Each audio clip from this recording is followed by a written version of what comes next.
Nakakainis yung mga taong mainit na yung panahon, pinapainit pa pati ulo mo, no? Nakakapagod kasi mag-explain yung paulit-ulit. Yung tinanong mo na nga pero tanong din ang isasagot sa'yo. Oo, may ganun eh. At marami sila. One time nga may nakasalubong akong gwapo eh. Sabi ko, "Hi! Ano pangalan mo?" Ang sagot ba naman, "Ako po?" Sabi ko, "Hindi, yung nanay mo." Ang ganda niya kasi, liligawan ko para pag nagkatuloy yung kami, ako maging tatay mo. Gusto kasi kitang maging close. Nakakaloka siya, nakakausap ko, magtatanong pa, "Ako po." Diba? Minsan naman may nakasama ako, parang timang.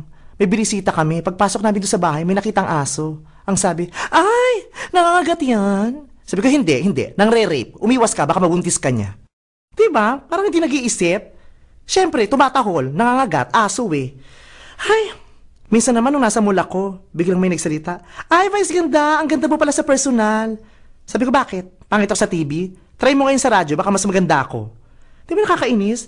O kaya naman minsan may magtatanong, "Ikaw ba si Vice?" Kaya sagot ko, hindi ako. Ako si Ann Curtis, nakulam lang ang mukha ko. Nakita na nga ako, tatanong po kung ako yun. Hay, bakit kasi kailangan magtanong ng alam mo na ang sagot, di ba? At lagi yan, hindi lang minsan. Kahit saan ka pumunta, may ganyan. Sa parlor pumunta ako, pagpasok ko, ang bungad sa akin, "Papagupit po, sir." Sabi ko, hindi. Papahaba. Siyempre papagupit, parlor, di ba? Nakakabwisit. Tapos tatanungin pa sa'yo, "Ano papagupit mo, sir?" Sabi ko, "Yung leeg mo, akin ang gunting, ako mismo gagawa." Siyempre buhok, parlor to, di ba? Nakakapag-init talaga ng ulo. Tapos nung aalis na ako, sabay sasabihin sa'yo, "Aalis na po kayo." Sabi ko, "Hindi, darating pa lang." Nakaka-bad trip. Kahit saka magpunta, may ma-encounter kang ganyan. Kahit sa mall may ganyan eh. Minsan nag-shopping ako, may nakita ko magandang damit. Gusto kong isukat, sabi ko sales lady, "Miss, may size pa kayo nito?" Sabi sa akin, "Para sa inyo po, sir." Sabi ko, "Hindi, para sa'yo. Isukat mo, alika, ililibre kita." Nakakainit ng ulo, hindi mo maiwasan.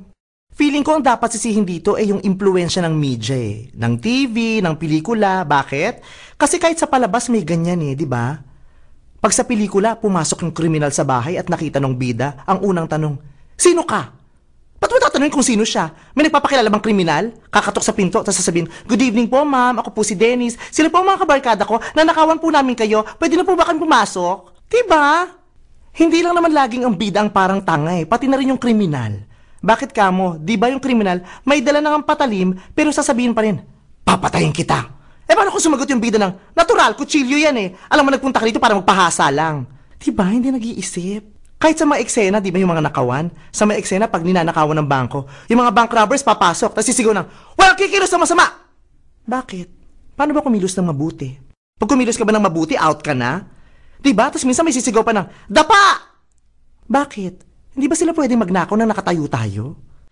Ay, pero aminin nyo, na kapag naranasan mo ito at ikwinento mo sa barkada, di ba lahat tayo tumatawa na? Na kahit nakakainis, nakakagaang na ng feeling kapag shinare mo na sa barkada. Yung bad trip, nagiging good vibes.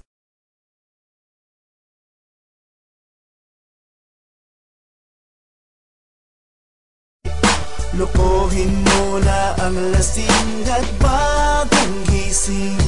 Huwag lang ang bading na naagawan.